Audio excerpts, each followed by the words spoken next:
Of course, it's another Saturday coming your way every Saturday. I'm always excited to do this, you know that. Good day and welcome to another edition of Legacy Moments happening live right here in our studios here in Afro 614 Multimedia here in Columbus, Ohio, USA. As always, streaming live on Facebook, on YouTube with an Afro 614 and around the world on Afro614multimedia.com. The name is Achua Anochwa, your regular host bringing you nothing but the best.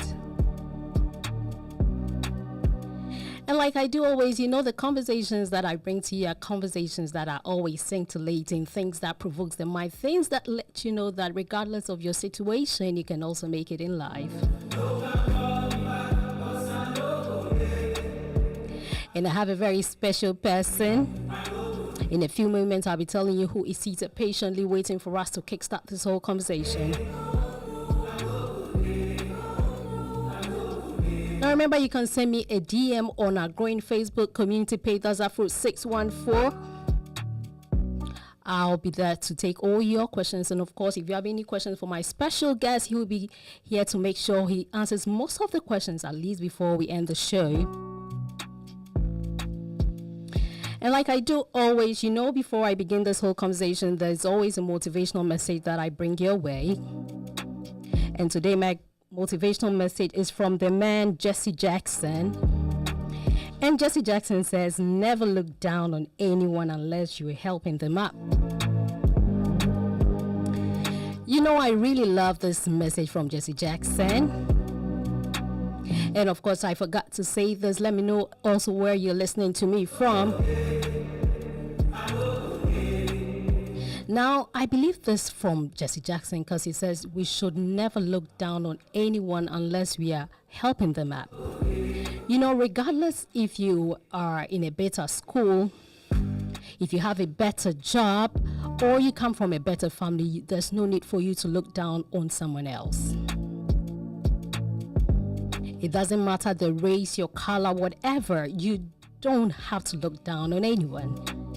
And as humans, when we look at the people who've lived before us, and even those who would live after us, we realize that we are all a dot on the line of humanity, and that we all need each other to survive. We are all self-reliant on each other. No one is greater than the other. And that is why I'll forever love the late Christian Achu. You know why? He was a great man. He did so many things, but we didn't even get to know this until he passed on. And of course, everything we said about him is the beautiful legacies he left behind. I, for one, never heard of anyone talking about the kind of cars that he drove or the kind of house that he lived in or any special thing about him. It was all about the beautiful legacies he left behind. How he served humanity when he was here. And so I totally agree with Jesse Jackson that no matter what, never look down on anyone unless you're helping them out. Of course, let me also know what exactly you think about it. Currently 35 minutes on top of the hour. If you just joined us, this is Afro 614 and it's time for Legacy Moments with your girl Achua Anochwa. Always, always, always excited to come your way.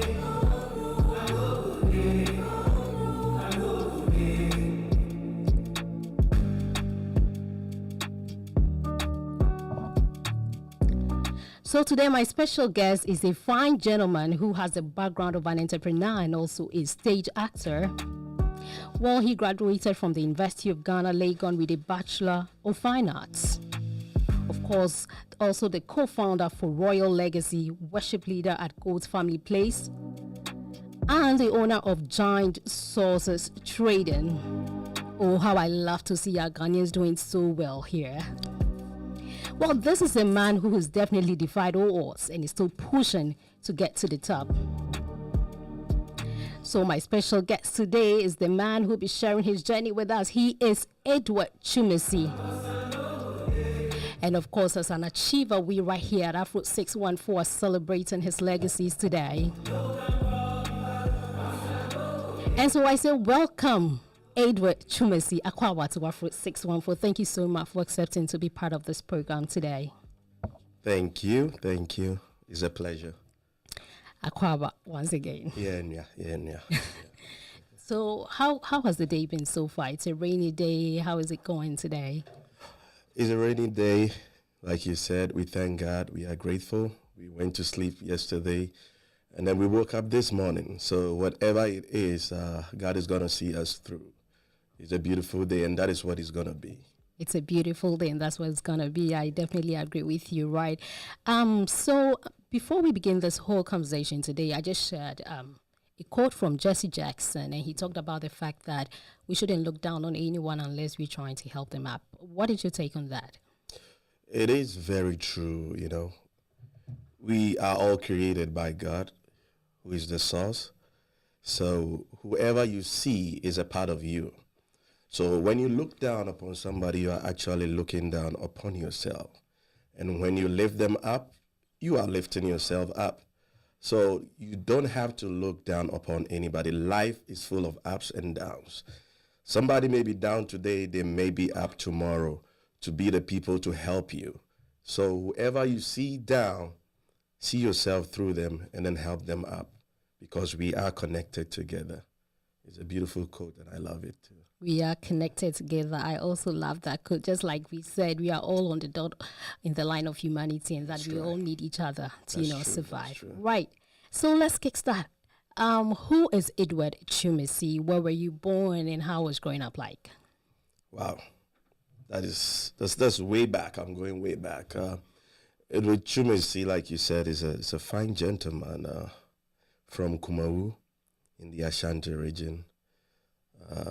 My dad is Mr. Abraham Twumasi and my mom, Margaret Twumasi.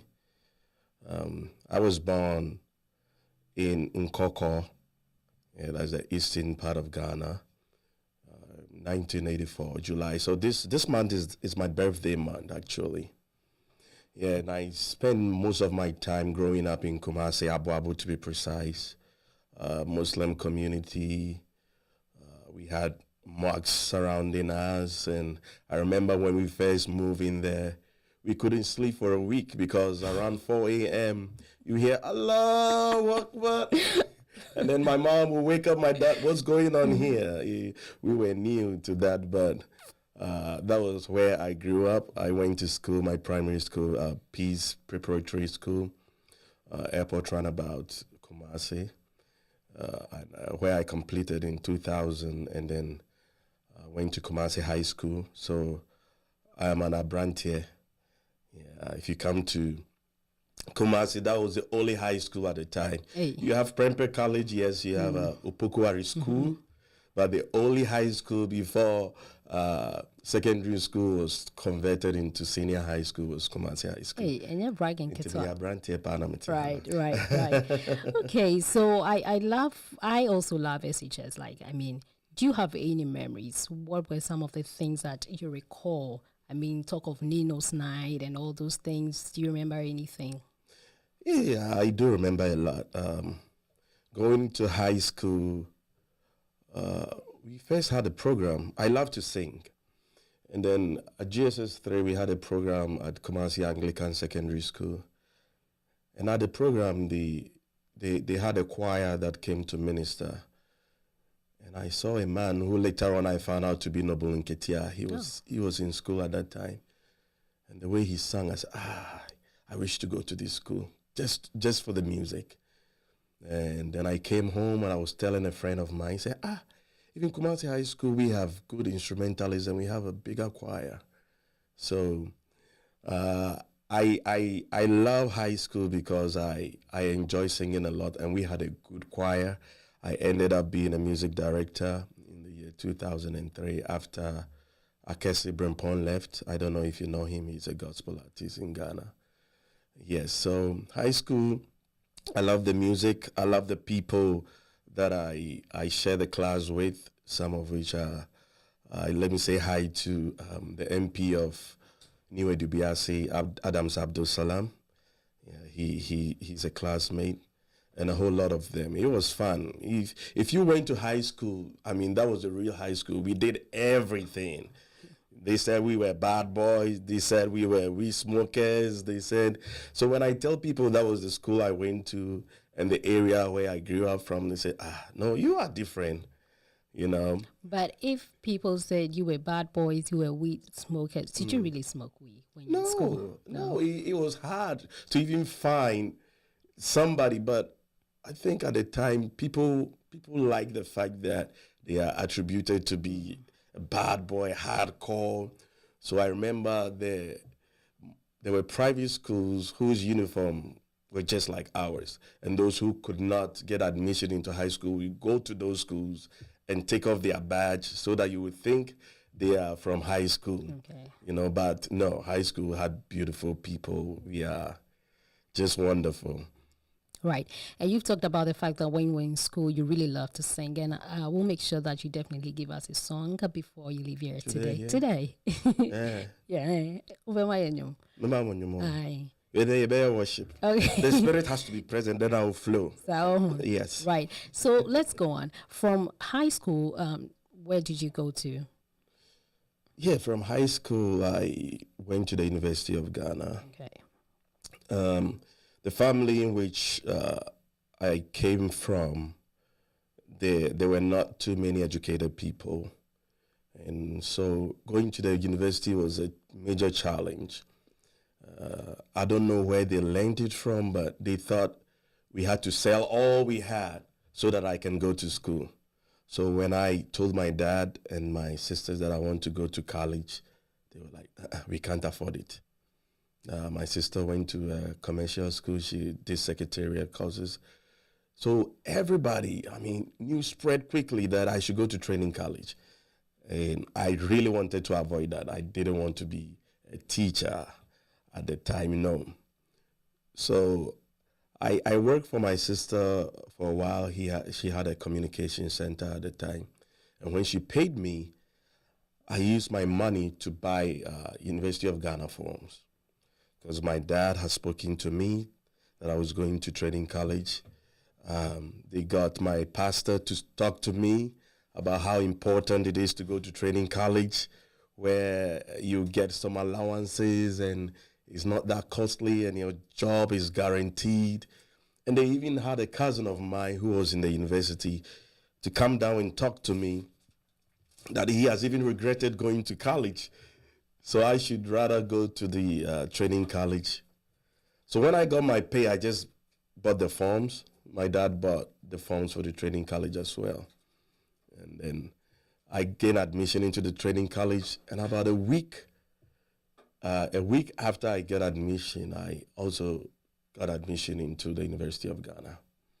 So you decided to go to the University of Ghana because that had always been your dream. That had been my dream. It wasn't easy. Hey, now where are we going to get the money from? And it wasn't much.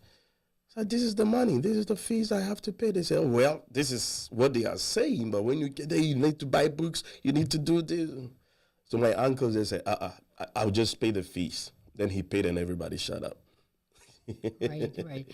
So University of Ghana, any things that you remember, you recall?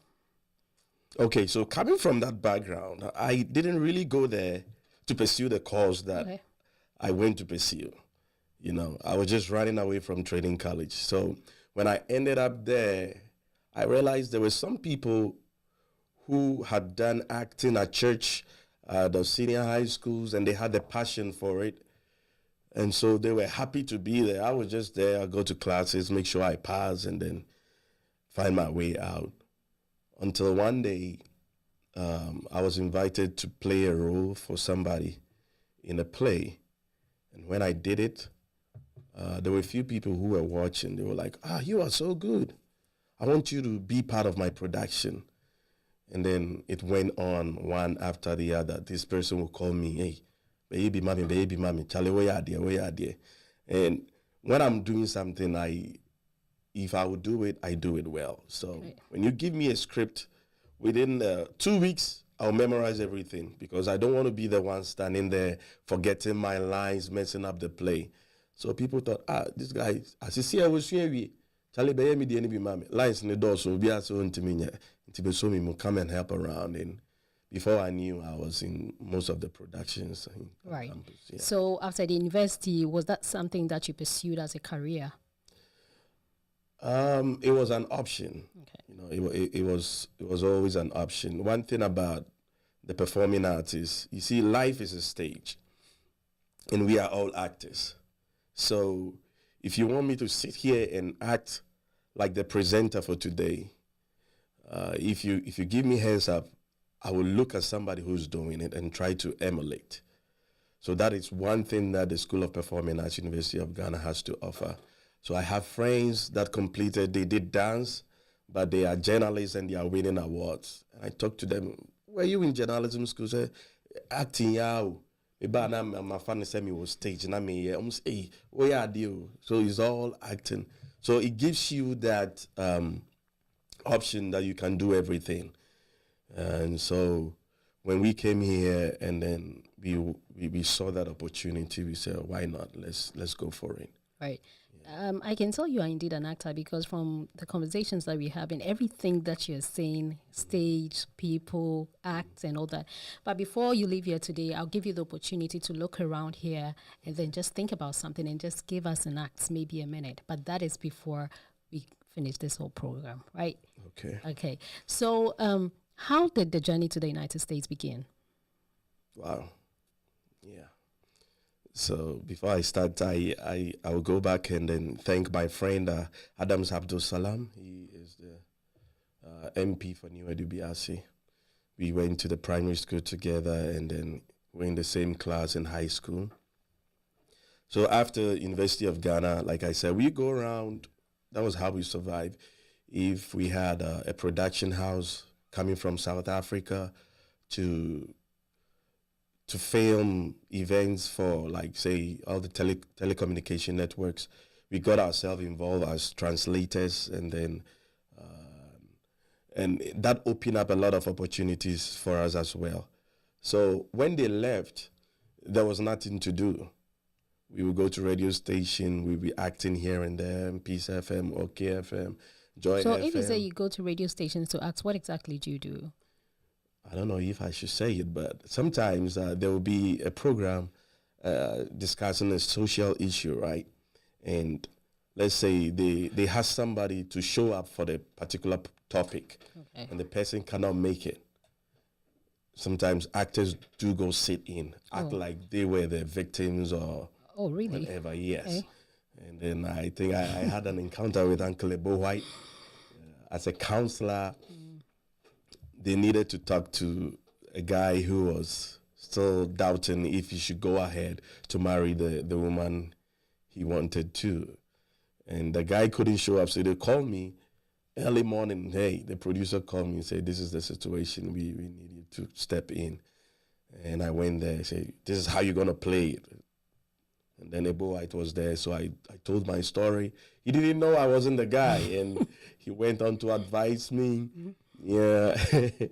And then when I went back to campus, my wife now, who was like my fiancée at the time, was like, hey, you did very well. It sounded so real. I said, yeah, it is real. I mean, I just stepped in for the guy. So we were all over the place, and when you left, they paid you something. Okay. And we did voiceovers. A friend of mine who did a voiceover for a production we're about to do, he took it as a full-time. He's pursuing his PhD now, Nicholas Asante. We would go around doing voiceovers in Tree, English, Hausa, for radio and for companies. So we didn't really have a job, but because of our background as performing artists, we were surviving. And then what got me here, so I spoke to my friend who's an MP now. He said, you had a first class. You're not going to get a job in this country. Why don't you apply for a school in America? And then I know somebody who can help you. So I did. I started the process. I went to the embassy the first time. I was denied. And then 6 months later, I said, let me give it a try. And then they gave me a visa, a student visa. So that was how I got to the United States. Right. Well done. So when you got to the United States, you know, when you're back home, there's a whole lot of talk. Because of the kind of movies we watch and everything. was that an impression, or were you satisfied when you got here? Did you think that, hey, I'm in America, or you were like, hey, this is nothing? Hey, it's a big deal. I mean, putting aside what people think or whatever, but I remember before, when I got my visa, I'll be watching a movie and then I'll pause it and then I'll look around and say, so this is where I'm going. And then when I got to Ohio, I said, where are all the tall buildings I saw in the movie? And are they not real? You know, but I was so much expectant, and even like we say today, back home is a land of opportunities. And so I was very optimistic that there were opportunities here for me. When I got here, it took me a week to get a job at the time. Even as a student? Well, I couldn't go to the school because of the I wasn't coming here for the school. It was just a means for me to get here. Although when I got here, I had wanted to go, but I missed the orientation and I was asked to go back and reapply. They were going to send me different I-21s and to start the whole process again, which at the time was not an option for me. How you struggled to come here. There's no time to go back to do all that. But do you think that was a good decision that you took? Yes. I have never regretted taking that decision. I have never regretted taking that decision. Yes, because it opened up whatever opportunities that are available here to me. You know, once you are legal and you have the right to do certain things, I mean, we are all the same in a way. It doesn't matter when you get here today as compared to somebody who got here 5 years ago. You have the same opportunities. So comparing it to where I was coming from, after school, the struggles I had to go through to survive, and then I got here, then I'm working and I'm earning an income. I didn't regret that decision at all. Right. I think you even answered my question, but let me ask again. Okay. So you got here, you wanted to go to school, but you didn't get the opportunity to go to school. You were asked to go back and do certain things before. So when you remained, you didn't have any issues with your documentation, right? I did. Yeah, I did. I remember the person I was living with, I asked him, so how do I get a driver's license? And he was like, you are undocumented. I said, no, I mean, I have a visa. I have a visa to go to school. I think there should be a way. And he said, no, if it were in the past, there was a way, but now, So I just picked up my phone, then I called the BMV and I asked, so I'm a student here, can I get a driver's license? They say, yes, when you present your passport with a valid visa and this document, you get a driver's license. So when he got back home the next day, I had gotten my permit because I went there, I took the test, and they just gave me a permit. And it helped a lot. But if you are undocumented, you are limited in doing certain things. Going to school, you have to be a citizen or a permanent resident. You have to be a legal resident to be able to go to school. So it was a struggle. Without documents, it was a struggle at the time. And now it's still a struggle. Yes, but there were ways. My wife was already here. We had not married at the time, but she was already here. And so I got my documents through her. I had to wait for her to be able to apply for me. And okay. You jump in the gun. I'll counter that. But, okay. But you said when you completed school, you had a friend who said, hey, you are a good person. You've done well with the first class, but there's no way you get a job here in Ghana, so you should relocate. Do you think it's worth it when people back home, let's say they've done so well, maybe got good grades and all that, is it worth it if they should, sell, let's say, some properties, gather some money and decide to relocate to the States or to the UK, Germany, whatever country that they want to go to? It depends. That's my take. It depends because my friend, for instance, that I used to do voiceovers and other stuff with, he has a studio now, and he's pursuing his PhD in communication studies. That is what he loves to do, and he's doing so well that I cannot even convince him to forget about everything and come here, you know. So it depends what you have doing, what you have going, whether you have a family, whether you have a business, whether your job pays you well, you know, and you are happy. If not, there is always the option to try. Yeah, well, baby, as I say, include and travel kunje nimguasia. And this already na say nimguasia na ba. Then you weigh your options, because there are people. I had a friend visiting me about 2 months ago, and he said it bluntly, and we all agree that hey, this place is not for you and your family. He's doing so well in Ghana, you know. Sometimes he helps people here. He's not a wealthy person, but he's doing very awesome. So it's not for everybody. It's not for everybody. So, but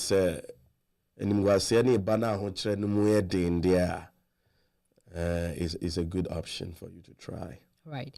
And you also said you're a married person now. Yes. You got your document through your wife. So tell us, how did it go? You married? How many kids do you have? Yes, I am happily married to my wife, Mrs. Sharon Asari Twumasi. She's watching right now. I like the emphasis. Happily married. Yeah, I'm happily married. Yes, with 3 kids. Divina, Jemfua, she'll be 8 in December. And then Liam Ofe Twumasi, he'll be 5 in November. And Frimpoma is 3. Yes. So she had the opportunity to be traveling back and forth when she was in college. We actually met when I was doing my national service, and my lecturer was teaching her class. That was how come we met. We started talking from there. But she was always coming back and forth. And so after school, she relocated. And then looking at the struggles at the time back home, I said, okay. When my friend suggested I should apply for a school here, I said, why not? And then on the second try, I got the visa. But she was in New York. Now she is in Ohio. She came to visit. And then he said, whoa, we are wasting a lot of money in New York. I think Ohio is the place. I said, yeah, Ohio, dear. Ohio. I signed up for editing, but I say Ohio. Ohio. So she joined me here. And at the time, she wasn't eligible to file for me. Okay. So I had to wait. So the waiting too. Friends will say, hey, you know, but we had to wait.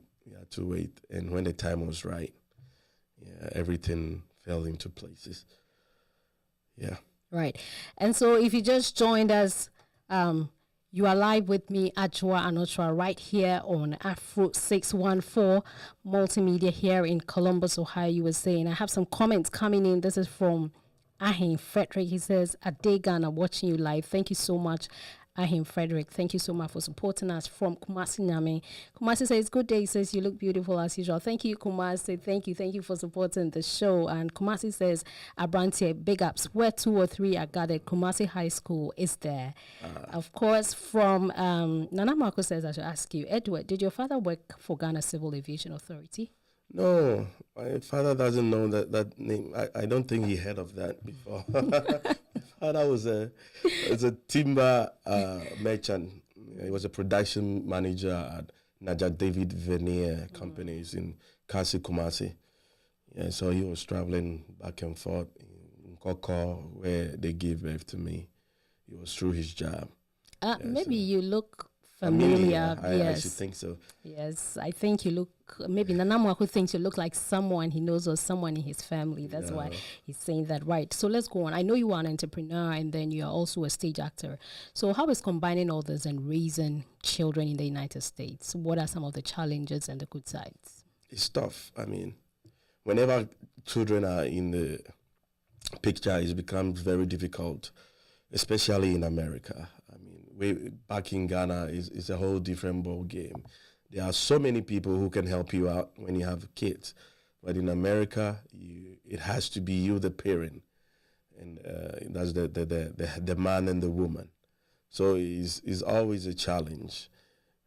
Combining raising these kids up, your business, the acting, and all that is very tough. But yes, it's a umfundoswa uyeninina.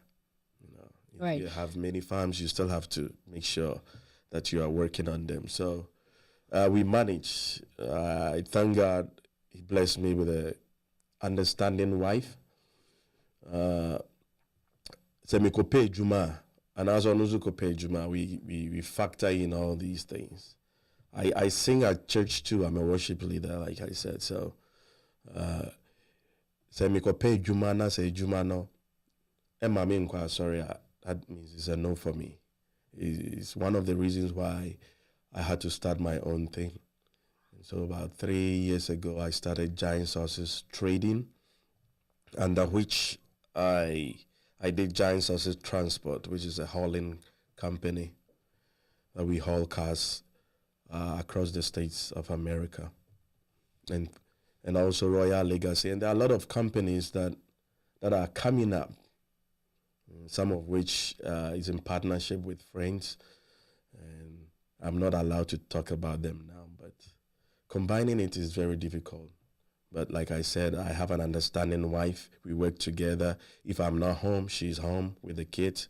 If she's not home, I am with the kids. I get them ready for school. I take them to school. She picks them up from school. Sometimes we take them to friends if we have to rehearse, because she's also an actress. Okay. So she's part of my team. We take the kids to friends, and then we go to rehearse together.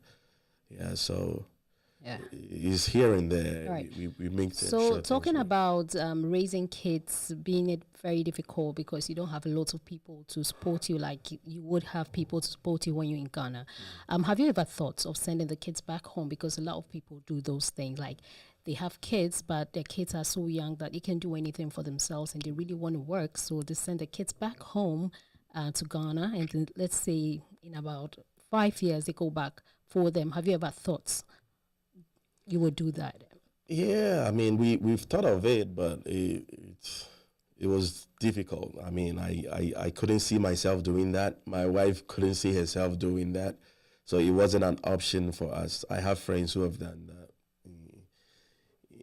in years past. I had a friend who took the kids away for 5 years, but he wanted them to learn the culture and the tradition and the language. But for us, you get to a point in time when you really have to do certain things, and there's nobody to help. So it came to mind once, but I didn't see myself coming back home from work and there's nobody there to say, "Hi, Daddy." Oh, no. And then imagining what is going on with them wherever they may be. It's not every parent that can take that. So we work things out. You see, so You've given us about 5 proverbs already. Is it because of the stage acting? That's why you have all those in mind? maybe it's because of my background. Your background. Asante for Pesakra. Right. So you are an entrepreneur and a stage actor. So how did entrepreneurship begin here in the States? Good. So I did a couple of jobs, and every time I work for people, I'll be looking for another option. I'll be looking for another option. I was looking for a side job. What can I do for myself? And I realized that although when I work for people, I'm a good worker, but the desire and the passion had always been to work for myself. So that was when I started thinking, what can I do for myself? What can I do for myself? And it started, I love to drive. I love to drive a lot. So I started a transportation company, and which is doing very well. I started with that. My wife loves to cook. Yeah, she loves to cook. If she sees you have grown. If she sees a skinny person, she just want to cook for them. Sometimes it's not It's not because they are hungry or anything, but she said, why don't you eat? She has the passion to cook. So we also started something small in that regard. And so far, it's so good. And like I said earlier on, in partnership with other friends outside of the state, we are putting things together. And I see that the passion is always there to do something for myself. Then if I work for you today, trust me, a year by this time I wouldn't be here. Yeah, I don't like working for people. I want to work for myself. And thank God for this country. The system makes it very easy for you to do things like that. Elsewhere, the structures are not there. You struggle to even register a company, but over here is very simple and straightforward. So when the passion is there, it makes it very easy for you to go. And how are you able to fund it? You start with family and friends, like they always say, or the little that you have. I mean, and like I always say, in this country, the systems are a bit flexible. There are loans, there are banks that are willing to help depending on what you are doing. If only you get your documentation right and you go through the right channel, that is the requirement. Once you qualify, you get something to start. You might not get everything, but something to start. Right. Yeah, the option is always there. And you're also a stage actor. How do the people here in the United States, how are they embracing that? Because that is not something that is really common here, right? Well, Americans are used to that. Okay. It's part of their culture. We have Broadway.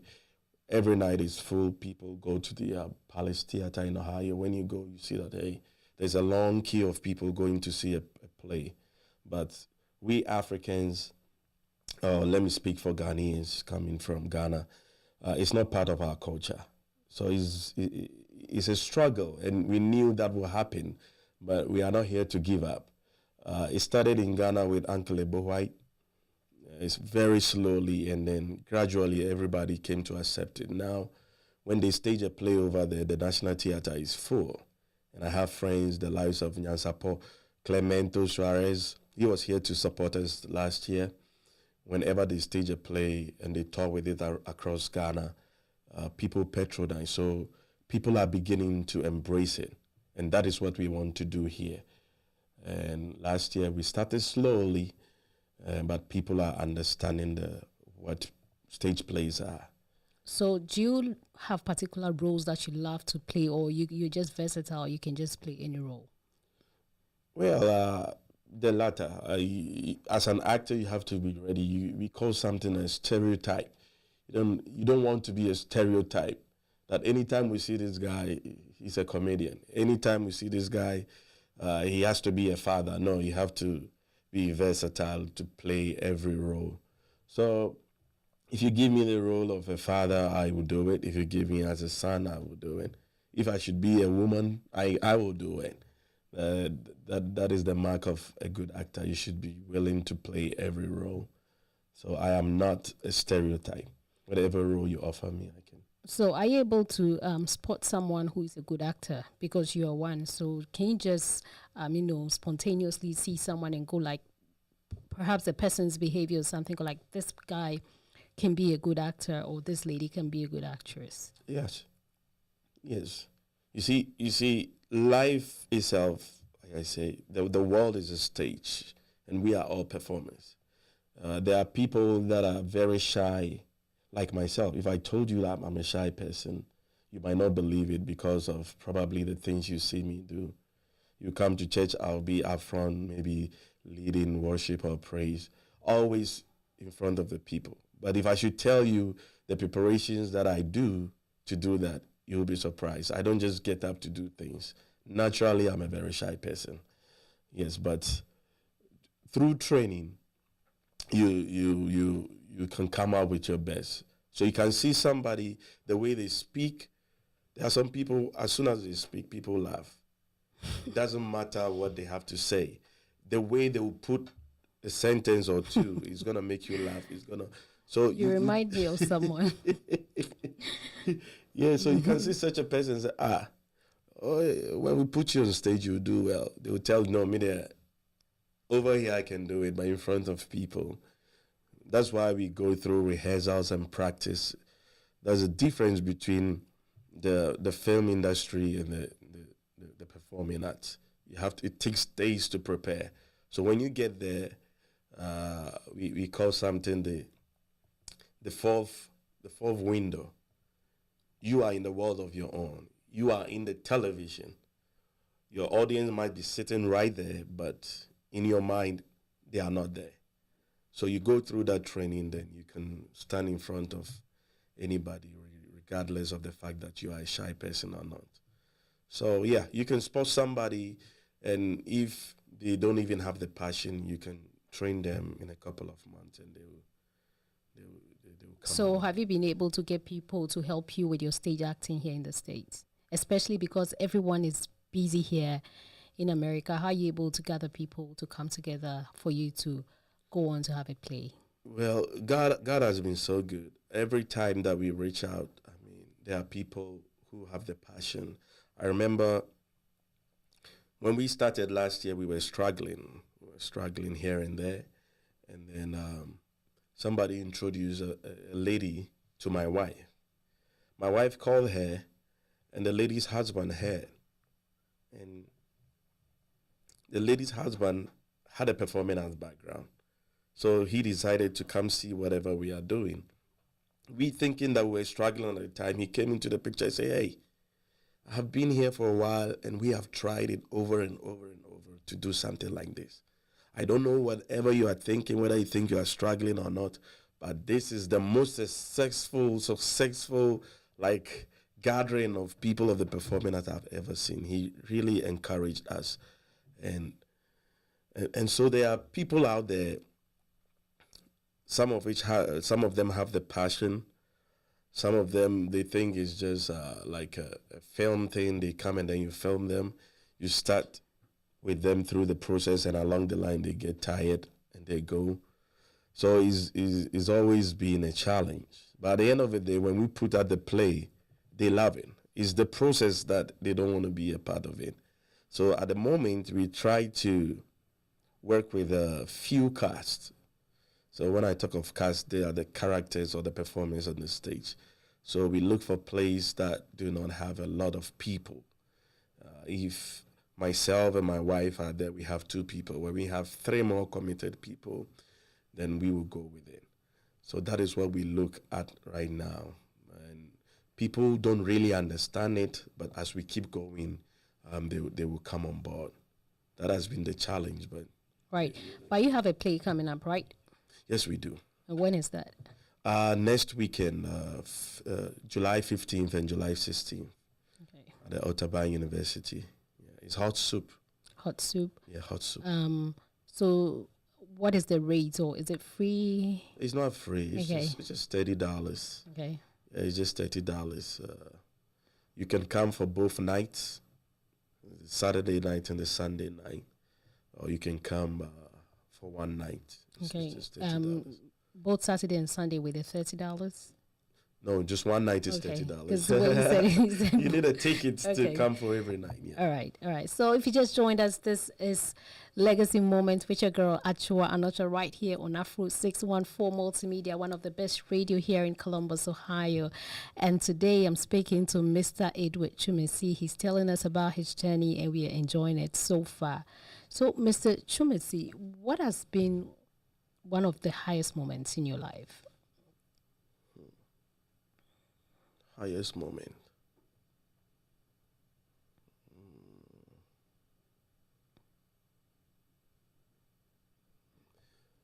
I would say that you see, when you come to this country, everybody is looking for the best things for themselves and their family. There's been a couple of them, but let me say when I was able to buy my house and I was able to start my own company, and I look back from where I was coming from nothing, and then I look at how far God has brought me with wife, with kids, that I have a place, I have a business. I can say that was the highest moment of my life, and I was very grateful and thankful to God, because some of the people who know me growing up, they really are surprised when they come close and they see the things that God is doing in my life. Last week, there was a naming ceremony, and then I had friends that I grew up with in my Muslim community. Some of them are here. I invited them. And before I know, they were calling people that, hey, he's a big man in America. He's a big man. That guy is rich. He's rich, so they should call you for money. Yeah, he's a big man in America. But it's all good. I always look back and I think God has been good. I mean, whatever I am trusting God for, whatever goals that I've set for myself, the ones that I haven't achieved yet, I know is in the pipeline. But God has been good. Right. So, and what has been your lowest moment? Lowest moment. Do I have one? So you haven't experienced it yet. That is going to be very hard for me, because you see, life is a gift, and as it comes to you, you want to make the best out of it. So I don't really see, I see them as opportunities. I see if I don't have anything, or I lack something, or I think I'm failing in an area, I see it as an opportunity to build myself up.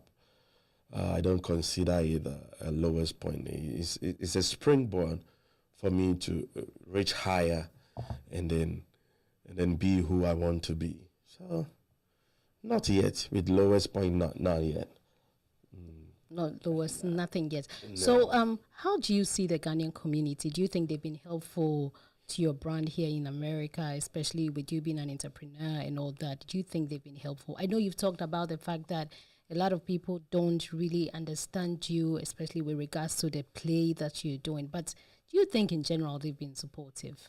Yes, some people have been. I mean, when we say a lot of them don't support, not all of them. Yes, some people, they have the understanding. They are very reasonable. They are ready to listen when you speak to them. But the majority, I mean, people want to stay in their corner and mind their own business. And so they don't want to pay attention to whatever trouble you are bringing until they see it out there big time, and they say, oh, so this is what he is about. I said the other time, we're going out inviting people, and we know what we are doing, right? And people are like, hey, this thing, I trim, and then we there in Fashimba. Munko try video na mufanto YouTube. Mubenyeska. And do you get discouraged? To be honest, you get discouraged when you hear those. We know they don't really understand it. We know they don't really. It happened in Ghana too. If you ask a Bo White, and they really struggle. Like, what are these people doing? So you don't even mind if you having your play and you have only 15 people watching you. You don't mind? No, anybody with a theater background know that there is something we call the show must go on. Okay. Yeah, so even if it's an open theater and it's raining, and there is an incident like that our professor told us about, that it was raining, and it was in Ghana, and this white person came with a wife to see it. And when it started raining, they opened up their umbrella, sitting in the rain, just two of them. And the show was 2 hours, so they have to perform 2 hours for these two people. So it doesn't really discourage us. We're just going ahead. The show must go on. Whether we have 5 people coming, but people were supportive the last time, especially on the last night. The place was almost full. So we know they are getting to understand it, and they love what they saw. Yes. Right. So apart from the United States, which other countries have you been to or lived? Let's say even for holidays. For holiday, even in the United States, I haven't had the opportunity to be everywhere. So let me finish with the US first, and then we have plans of going to Europe next year for vacation. Yeah, but for now we are exploring the other states, state by state, and then we'll reach out there. And are you someone who visits Ghana? Do you normally go back home? Yes, I do. Mm-hmm. And what is your take on? Do you see any improvements before you left Ghana? Do you think there's been an improvement, or we're still in the same situation the same situation that you left? No, there's been vast improvement. Okay. There's been vast improvement. Sometimes when people talk about the world being a global village, you might think they are just saying it, but you can go back to Ghana, and now it's hard for you to see taxis like everywhere. They have Bolt, they have Nyango. So taxis are parked in stations. They don't just drive around looking for people, because people just go online and get Uber. And people are buying cars, and people are doing online businesses like we do here. So Ghana is improving. Ghana is really developing, and is developing fast. So if you stay away for that long, when you go back, Right, and you have also said that you believe in serving humanity. And why do you say that? Linking that to the quote that we had earlier on, right? When you serve somebody, you're actually serving yourself. From a Christian background, I'll tell you, even the Bible says, right? The king will say that, "Wanyama uniana, wanyama me."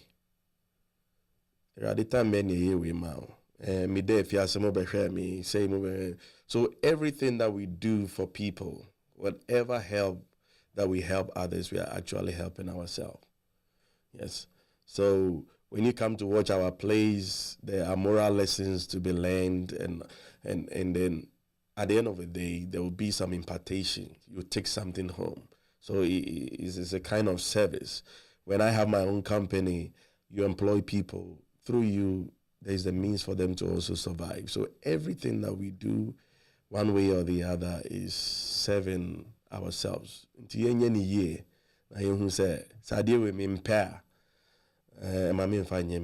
Okay.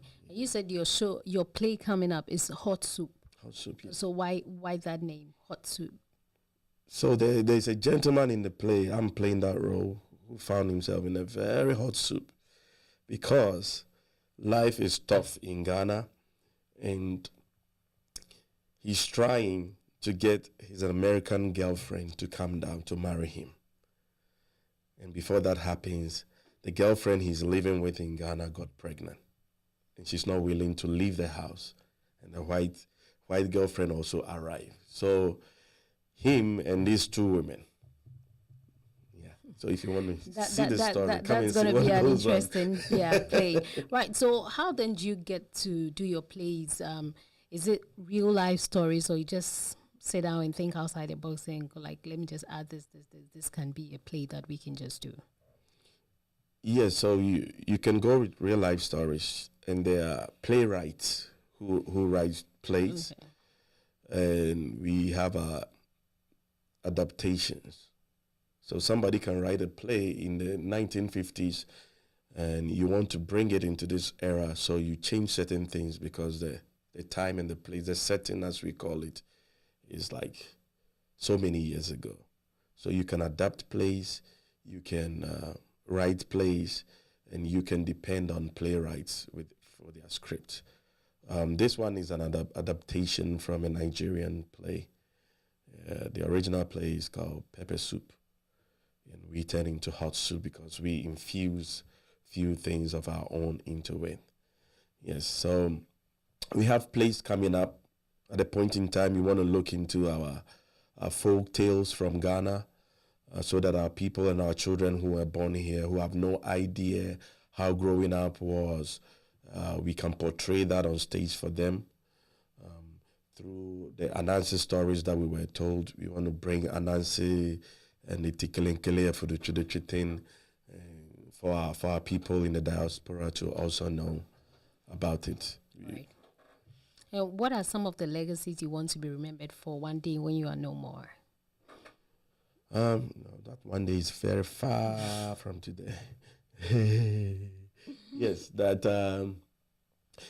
our plays will be touring the whole of the United States, that we have opportunities to showcase our productions in Broadway.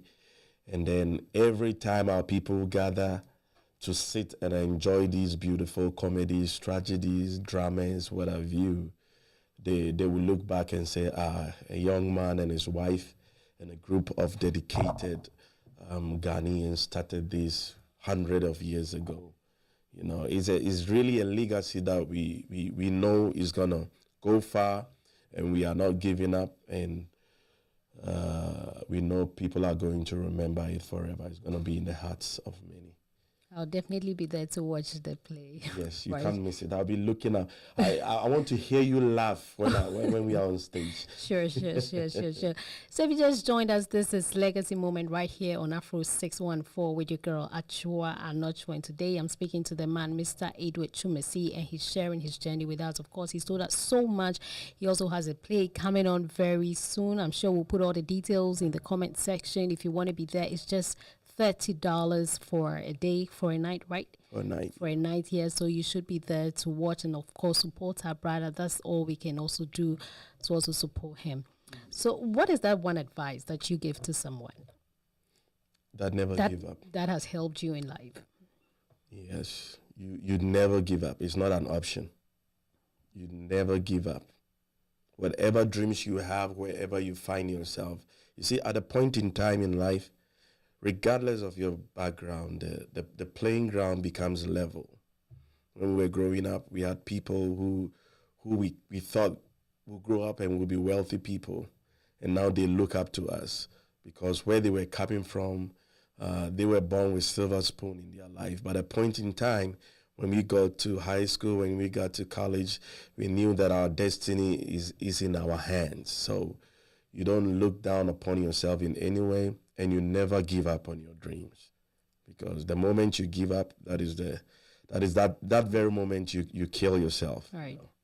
Yeah. And I love what you just said, that never give up and don't also look down on anyone, which of course links to the quote from Jesse Jackson, who said, never Awesome. look down on anyone unless you're helping them. And I totally agree with you. Sometimes growing up, there are certain people that you feel, this person would definitely be this way, that way. And then Yes. life has a way of turning round, and Yes. you get surprised at how things, turn out. Right, so we are about ending the show, and I have some comment coming in. This is from Sharon Tish Manning Bloomberg. She said, the show must surely go on. Thank you so much, Sharon. Thank you so much for supporting the show.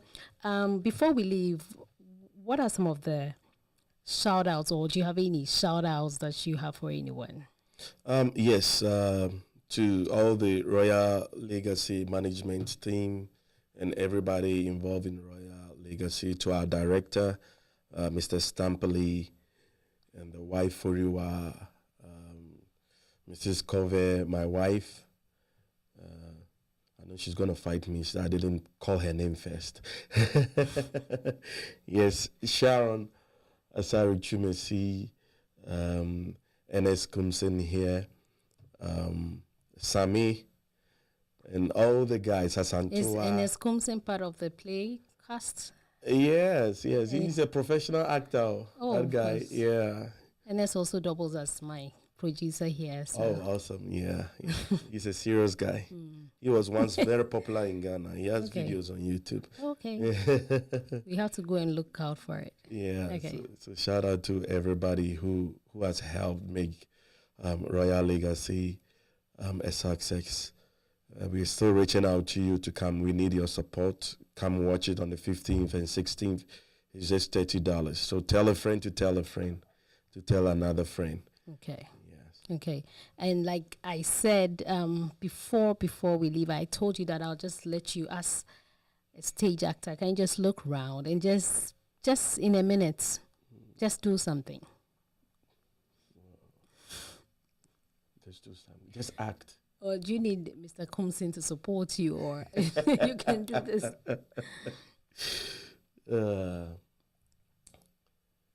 Okay, let me sing. Are you gonna let me sing, or you want me to? I'm interested in the acting, honestly. Yeah, because I want people to see how it will be like, so that people get interested to come and watch. Because if they see the little thing, they'll be like, "Oh, this is going to be fun. Let's get ready to go watch." Okay. So my girlfriend comes in, and she tells me she's pregnant. right? She tells me she's pregnant. I'm not expecting her to be pregnant. What did you just say? That you are what?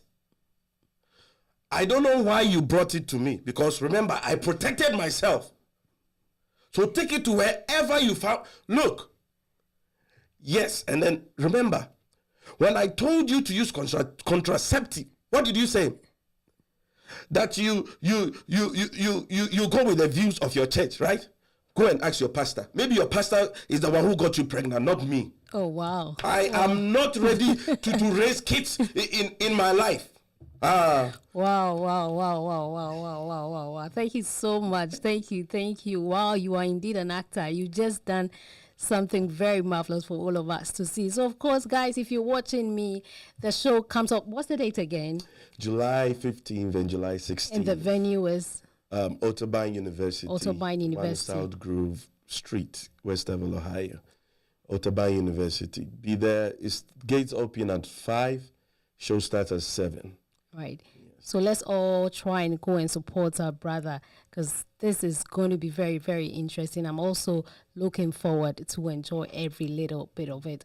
So this has been Legacy Moment with your girl, Achua Anochwa, right here on Afro 614 Multimedia here in Columbus, Ohio, USA. Of course, we stream live on Facebook, on YouTube. If you missed this show, go back. The live videos will be there. You can always watch it. Of course, always like it, and of course, share it. And let all other people also enjoy this program. Today, my special guest was Mr. Edward Twumasi. He shared his journey with us. We're so much proud of him, how he's been able to move from Ghana, being here, of course, showing Ghanaians and other people in the diaspora that you can also make it regardless of wherever you're coming from. It doesn't matter if you lived in Zongo or whatever. You can always make it. And let's make it a point to go and support him at Otterbein University on the 15th and on the 16th. The show begins at 5. The gate opens at 5, but the show begins at 7 p.m. Thank you all so much for watching me as I come